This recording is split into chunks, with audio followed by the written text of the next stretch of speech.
Descarga eletrostática, ou simplesmente ESD, é uma demonstração poderosa e impressionante da natureza.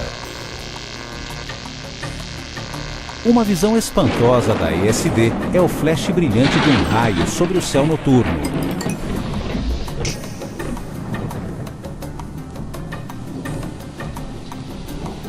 Em uma escala menor, pode ser apenas um incômodo, como um cabelo frisado em um dia de vento seco ou um pequeno choque ao segurar a maçaneta da porta. Bom, e o que causa a descarga eletrostática? Normalmente existe um caminho disponível para que as partículas carregadas sejam movidas com facilidade e segurança para o solo.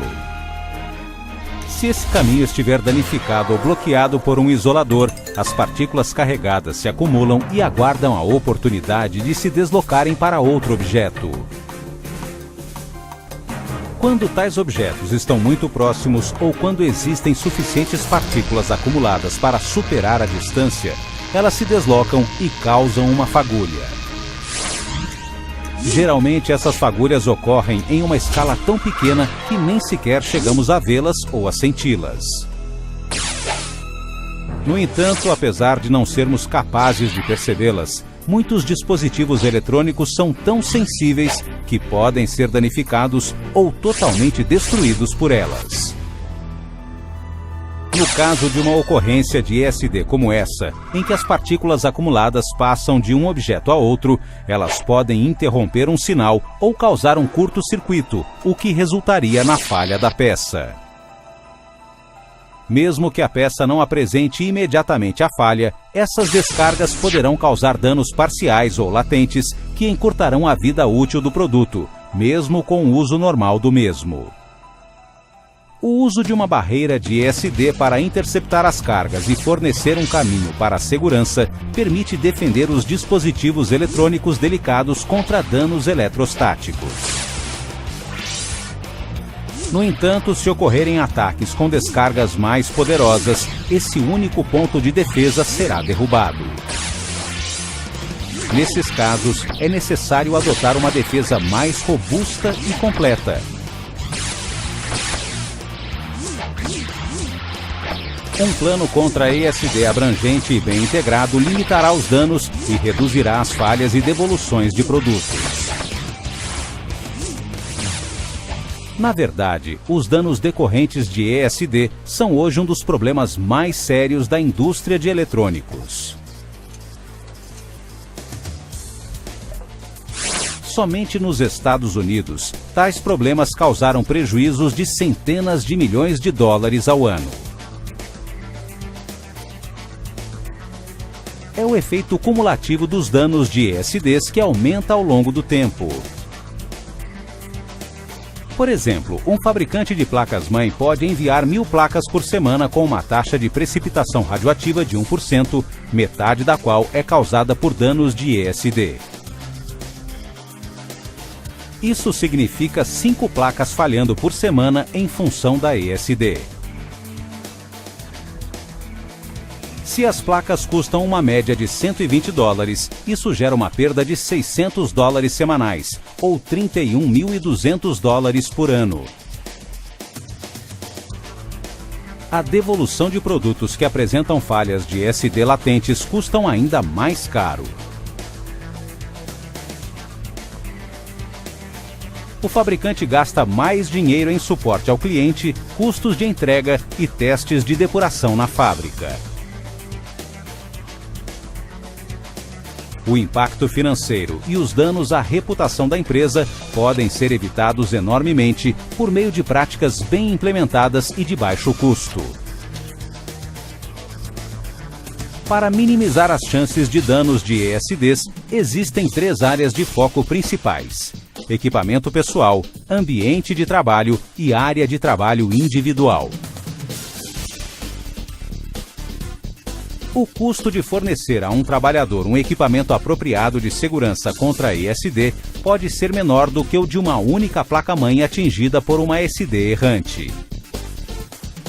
Por isso, pode ser de bom senso econômico assegurar que cada trabalhador tenha e use estas poucas ferramentas essenciais. Primeiro, antes de entrar em qualquer área de ESD, eles devem usar calcanheiras contra ESD em cada sapato. Uma vez fixadas as calcanheiras, o fio condutor deve ser colocado dentro da meia para que fique bem junto à pele. Colocá-lo entre a meia e o sapato não fornecerá o aterramento necessário, por isso, certifique-se de que o fio esteja em contato com a pele. Como alternativa às calcanheiras, pode-se usar sapatos para ESD. Esses sapatos terão os recursos condutores necessários nas áreas sensíveis a ESD e podem ter outros recursos industriais, como biqueiras de aço para trabalhar perto de equipamentos pesados. Deve-se usar uma pulseira de aterramento durante o manuseio de produtos eletrônicos. Essa pulseira consiste em uma faixa elástica que deve estar totalmente em contato com a pele, não à vista por cima da roupa. Um fio em espiral é anexado à pulseira e aterrado no local de trabalho por meio de um clipe ou de uma tomada banana. Por fim, o trabalhador deve usar um jaleco especial quando estiver em um espaço de trabalho sensível a ESD. Para ser eficaz, este deve ser abotoado ou bem fechado. Depois de vestir as calcanheiras ou sapatos, a pulseira e o jaleco, toda pessoa que entrar na área sensível a ESD deve checar seu equipamento em uma estação de teste. Se o teste falhar, será necessário verificar se a pulseira ou os sapatos estão em bom estado e vestidos de maneira adequada e corrigir o problema antes de prosseguir. Em geral, esses itens são conferidos na mesma estação de teste. As instruções de uso devem estar visíveis e deve-se criar um registro à medida que cada pessoa entrar em uma área de ESD.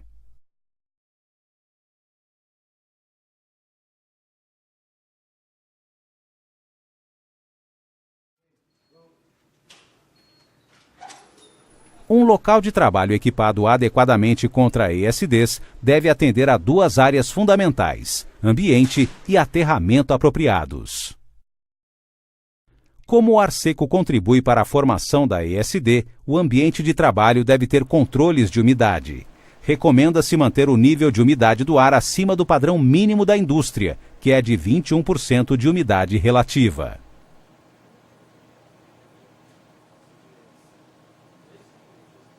O revestimento do piso deve consistir em placas dissipadoras de calor instaladas com um epóxi condutor.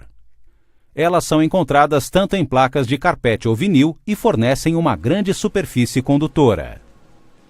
Toda a superfície do piso é então aterrada na estrutura do prédio ou em um terminal de aterramento. Com o medidor Megger é possível medir a propriedade condutora do piso. Posicionando as sondas de acordo com as especificações, uma pequena carga é enviada através do piso. O medidor pode então determinar se o piso passou no teste.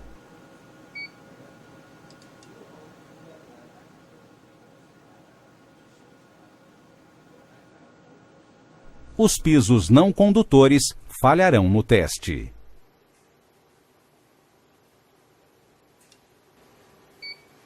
Qualquer pessoa que caminhe sobre um piso dissipador de estática deve estar protegida por calcanheiras ou sapatos para ESD.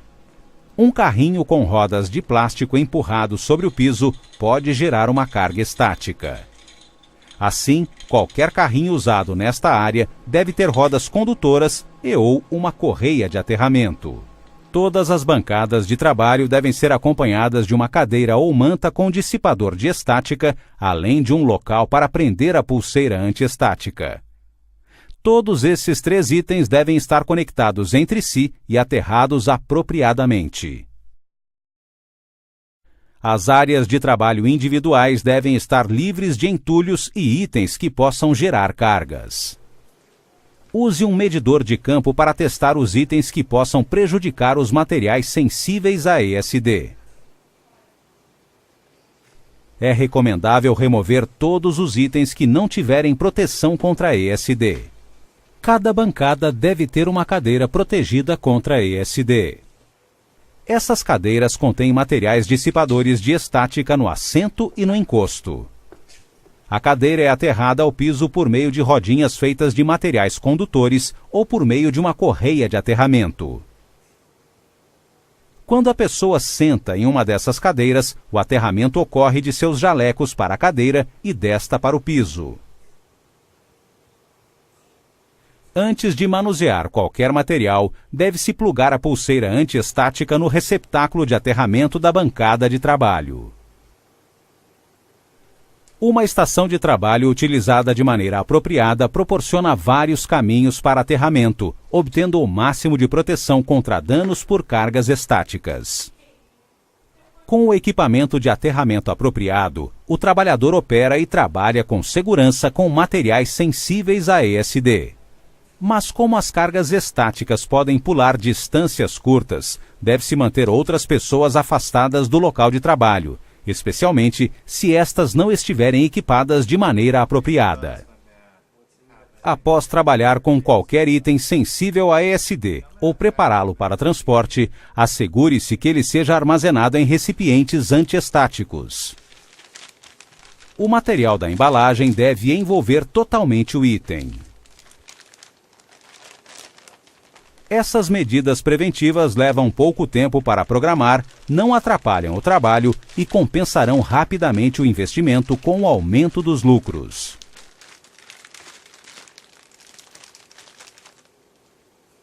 O compromisso com estas 5 estratégias garantirá o sucesso de um programa ESD. Compromisso da administração em fornecer instalações seguras e amigáveis e ferramentas de prevenção. Um plano de implementação eficaz que reflita requisitos mensuráveis e realistas. A administração deve levar em conta o custo, a eficácia e os hábitos sociais. Comunicação consistente e contínua sobre a importância da ESD. Auditorias frequentes de teste de processos de controle e teste de ESD. E aprimoramentos contínuos de acordo com as necessidades do negócio e a capacidade de fabricação.